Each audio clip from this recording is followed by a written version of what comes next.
स्वागत है आपका। तो हम बात कर रहे थे एक समान गति और असमान गति की। तो एक समान गति यदि कोई वस्तु बराबर दूरी बराबर समय में पूरी करे, यानी कहने का मतलब है कि 1 घंटे में कोई वस्तु 10 किलोमीटर जा रही है, तो अगले 1 घंटे में फिर वो 10 किलोमीटर ही जाएगी। ठीक है, ये तो होगी एक समान गति की बात।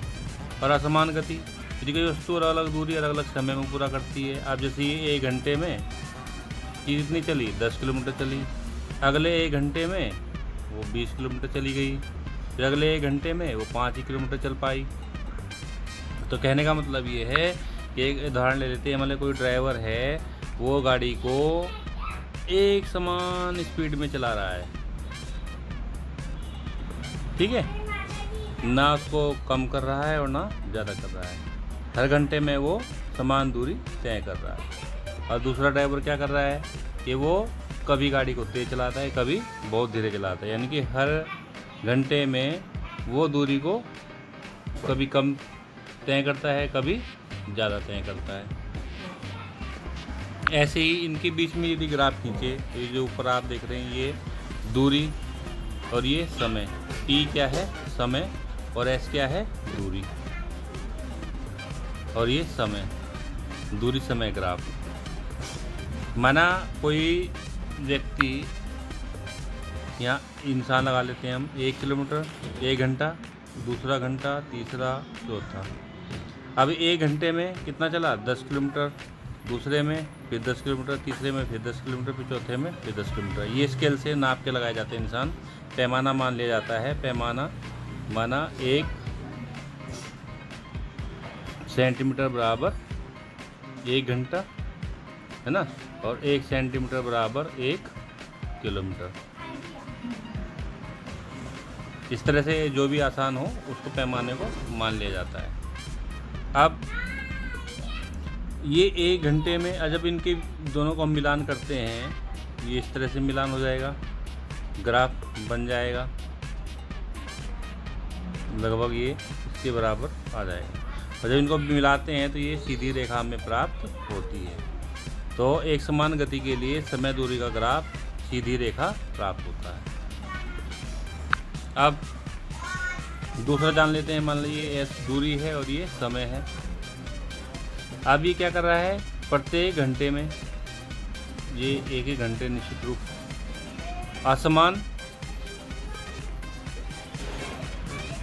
असमान दूरी तय कर रहा है ना। अब 1 घंटे में ये जा रहा है सपोज 10 किलोमीटर, ये दूसरे घंटे में चला गया ये 20 किलोमीटर, तीसरे में 40 किलोमीटर। जब हम इसके बीच में ग्राफ खींचते हैं तो क्या होगा?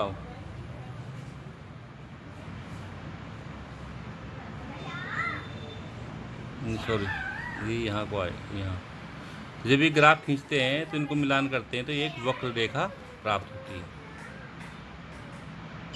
तो इस तरह से हम आगे बढ़ते हैं। तो असमान गति के लिए 2 प्रारूप हो सकते हैं, 2 प्रारूप होते हैं, 2 स्थितियाँ होती है, त्वरण गति और मंदन। त्वरण कब उत्पन्न होता है? यदि वस्तु की गति समय के साथ लगातार बढ़ती जाए तो वह त्वरण कहलाती है। त्वरण मीन्स ए, स्मॉल ए।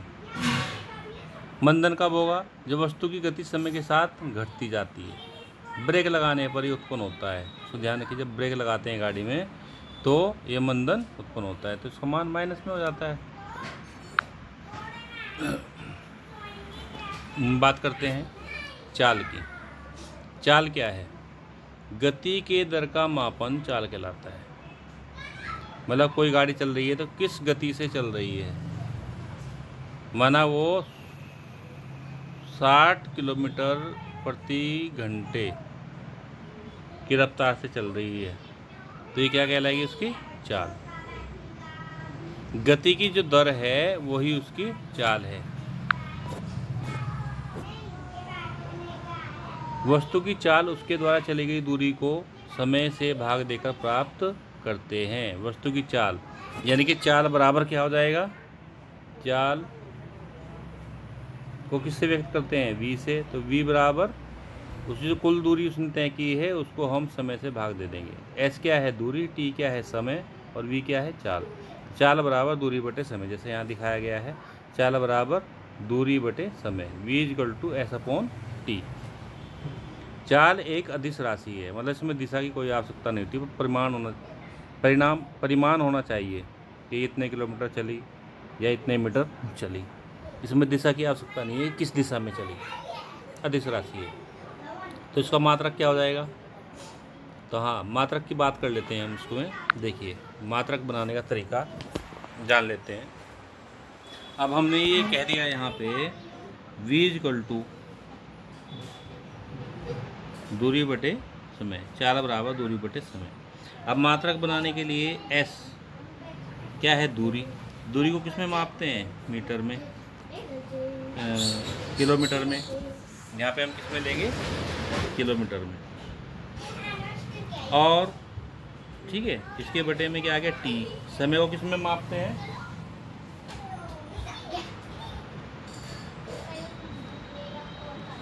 घंटे में। अब देखिए, इसकी दो कंडीशंस हैं। अगर आप समय घंटे में ले रहे हैं, आवर्स में ले रहे हैं, तो दूरी को किलोमीटर में लेना पड़ेगा। यदि हम दूरी को v=s/t, दूरी को मापा हमने मीटर में, तो समय को लेना पड़ेगा हमें इसका मापन सेकंड में। तो चाल का मात्रक क्या हो गया? सीधे सीधे इसका मात्रक हो गया चाल का मीटर प्रति सेकंड, ऐसे लिख सकते हैं।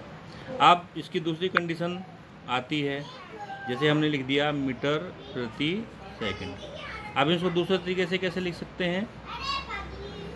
अब इस सेकंड को हम ऊपर ले डालेंगे, मीटर प्रति सेकंड -1 है। इस तरह से हम इसको लिख सकते हैं। ये भी कंडीशन सही है और ये कंडीशन भी सही है। ठीक है, अब हम बात करते हैं चाल का मात्रक की। बात हो गई है। यदि दूरी मीटर में है तो समय सेकंड में लेना पड़ेगा, और किलोमीटर में है तो समय को हमें घंटे में लेना पड़ेगा, और अगर दूरी सेंटीमीटर में है तो समय को हमें सेकंड में लेना पड़ेगा। जब क्वेश्चन आते हैं तो उसमें कभी कभी क्या होता है, बच्चे को क्वेश्चन आता है लेकिन कहाँ कन्फ्यूजन हो जाता है? यहीं पर। ये दूरी दी है किलोमीटर में, समय दिया है मीटर में, तो हमें समय को किस में लाना पड़ेगा? घंटे में बदलना पड़ेगा। यदि कोई वस्तु समान गति से विचरण कर रही है, यानी कि चल रही है समान गति से, तो वह समान चाल द्वारा अपनी दूरी तय करता है। मतलब यदि कोई वस्तु समान गति से विचरण कर रही है, ठीक है, तो वह समान चाल से समान दूरी करता है। यदि असमान गति हो तो वस्तु की चाल एक समान न रहकर बदलती रहती है। ये तो ऊपर क्लियर हो गया है। इस स्थिति में, असमान स्थिति, किसी वस्तु की उसके पथ पर औसत चाल निकाली जाती है। अब उसकी औसत चाल क्या है? औसत चाल का फंडा क्या है कि आप देख लीजिए, मतलब कोई वस्तु, ये कोई वस्तु है जिसने कुछ दूरी तो कर दी, एक घंटे में 20 किलोमीटर, ठीक है। कुछ दूरी चल दी उसने एक घंटे में 10 किलोमीटर, फिर कुछ दूरी चल दी उसने एक घंटे में 5 किलोमीटर। अब क्या करेंगे हम? इस 20 किलोमीटर, 5 किलोमीटर, 10 किलोमीटर को जोड़ देंगे, तो 20, 10, 30 और 5, 35। और ऐसे ही घंटे समय को जोड़ देंगे, 1 घंटा, 2 घंटे और 3 घंटे। तो अब जब औसत चाल हम निकालेंगे, औसत चाल, यानी इसको लिख देते हैं V एवरेज, AV जी, AV लिख दो, V=AV। तो कुल दूरी कितनी होगी हमारी? 35। 35 कैसे आई? V एवरेज,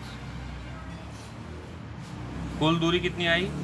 कितनी पहले कितनी चली थी उसने? 20, फिर चली उसने 10, फिर चली उसने 5, इसको जोड़ दिया, बटे समय जोड़ दो, 1 घंटा प्लस 2 घंटे प्लस तीसरा घंटा, तो कुल दूरी कितनी आ गई? कुल दूरी 35 और कुल समय कितना आ गया? 1, 1, 2 और 1, 3 घंटे। 3 से इसको डिवाइड कर दो, जो भी आ जाएगा वो क्या कहलाएगी? इसकी औसत चाल। यानी कि औसत चाल बराबर कुल दूरी, कुल तय की गई, कुल तय की गई दूरी बटे कुल लगा समय। ठीक है, तो इसकी बात कर लेते हैं चाल की। एक एग्जाम्पल हम ले लेते हैं। किसी वस्तु की चाल का मापन मीटर प्रति सेकंड और किलोमीटर प्रति घंटे में करें यदि वह वस्तु 40 किलोमीटर की दूरी 5 घंटे में पूरा करती है। बस सीधी सी बात है, दूरी कितनी है हमने उठा के एस लिख दिया, दूरी 40 किलोमीटर है जी, ठीक है। और टी कितना दे रखा है इसने? 5 घंटे, तो टी उठा के लिख दिया हमने 5 घंटे। और सूत्र क्या है हमारा? एस बराबर चाल बराबर चाल निकालनी है, v equal to S upon T, ये लिख लिया हमने। अब चाल को किलोमीटर प्रति घंटा में निकालना है, तो किलोमीटर प्रति घंटे में तो उसने दे ही रखा है, तो 40/5 ये कितना आ गया? 5 8 40, 8 किलोमीटर प्रति घंटा आ गया। अब इसको हमें किस में बदलना है? ये क्या कह रहा है यहाँ? मीटर प्रति सेकंड में। अब चाल को हमें किस में दिखाना है? इसी चाल को जो आंसर आया है 8 किलोमीटर, इसको हमें दिखाना है किलोमीटर प्रति और मीटर प्रति सेकंड में। तो इसलिए हम क्या करेंगे, इसको हम क्या करते हैं, ध्यान रखिएगा, जैसे हमारा 8 आया है, 8 किलोमीटर प्रति, दोबारा से कर लेते हैं, 8 किलोमीटर प्रति घंटा, ये आंसर आया है हमारा। अब इसको बताना है हमें मीटर प्रति सेकंड में। ये किलोमीटर प्रति घंटा तो बड़ी इकाई है और छोटी इकाई क्या है? मीटर प्रति सेकंड है। तब इस 8 को हम क्या करेंगे, 5/18 से भाग कर देंगे। कितने से भाग कर देंगे? 5/18 से। तो कितना जाएगा? 5 8 40 बटे 18। 18 से हम इसको डिवाइड करेंगे, 18 दूनी 36, 36 आ गया ना। तो कितना बचा? 40 में 36 गया 4, फिर कितना हो गया? 40, यहाँ लगा ली, नहीं चलेगा, दशमलव, 1 0 बढ़ाई, 4 के आगे जो बचा था 0, 40 हो गया। 18 दूनी 36, फिर बच के 4, फिर एक बार और चला लो, 18 तो 2.22 किस में आ गया? मीटर प्रति सेकंड में आ गया। या दूसरा तरीका इसका ये है कि आप जो हमने क्या दिया है 40 किलोमीटर, इसको बताना मीटर में, तो मीटर क्या है? छोटी इकाई है, तो 1000 से इसको गुना कर देंगे। और 5 क्या है? किलोमीटर, इसको छोटी इकाई बनानी है तो हम इसको 3600 से गुना कर देंगे। 3600 से क्यों भाई? अब जैसे 1 घंटा है, इसको हमें बनाना किस में? सेकंड में लाना है, तो सेकंड से पहले घंटे को जब हम बनाते हैं तो मिनट भी आता है बीच में। तो 1 घंटे में 60 सेकंड और 60 मिनट। अब 60 मिनट में कितनी सेकंड होंगी? 1 मिनट में 60 सेकंड होती हैं, तो 60 सेकंड में कितनी होंगी? 60 गुना 60 यानी कि 3600। या तो इस तरीके से कर लो, या अगर बड़ी इकाई से छोटी इकाई में गुना करना है तो 5/18 से आप गुना कर दो, ठीक है। इसको आप एक बार और समझ लीजिए कि जैसे हमने लिया है किलोमीटर प्रति घंटा, ठीक है, बड़ी इकाई है, सबसे बड़ी इकाई है ना। अब हमने बदलना है मीटर प्रति सेकंड में। ये मीटर प्रति सेकंड क्या है? किलोमीटर प्रति घंटा से छोटी इकाई है। कैसी इकाई है? छोटी इकाई है, ऐसे निशान आ जाएगा इसका।